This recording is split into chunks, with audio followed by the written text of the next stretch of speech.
បាទបងប្អូននេះជាការដ្ឋានដែលយើងត្រៀមនឹងបញ្ចប់បងប្អូនណាបាទហើយការដ្ឋាននេះដែរទីតាំងស្ថិតនៅ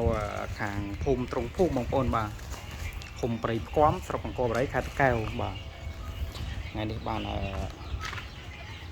ខ្ញុំបានដឹកនាំជាងឈើបាទមកបញ្ចប់ការងារជូនគាត់យើងសល់តែការងារឈើហើយនឹងសម្អាតតិចតួចបងប្អូនណា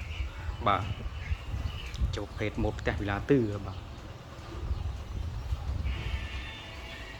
បាទពូលភ្លើងយ៉ាងស្រស់ស្អាតបងប្អូន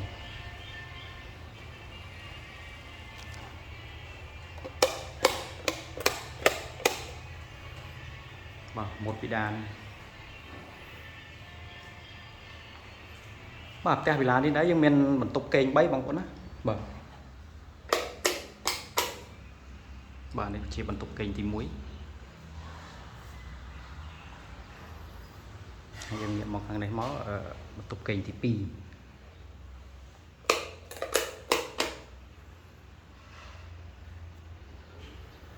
នេះកន្លែងទូតញៀវបងប្អូនណា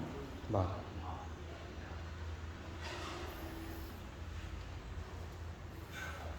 យើងក្រោយមកនេះជាបន្ទប់គេងទី3ប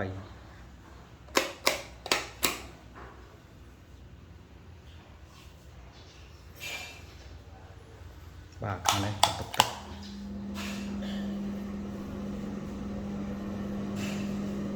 បាទយើងមកមានបំពាក់ទៅដោយ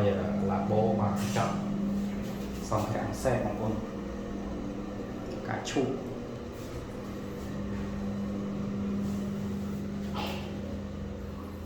បាទតែនេះដែរយើងបិទក្រូចចាំបងប្អូនណាបាទ1.3 ម៉ែត្រទឹកយើងមានឡាយបាទជូនគាត់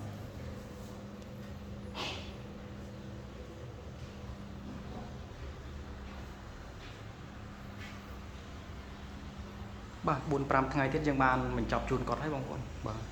យើងសល់តែការងារឈើប៉ុណ្ណោះ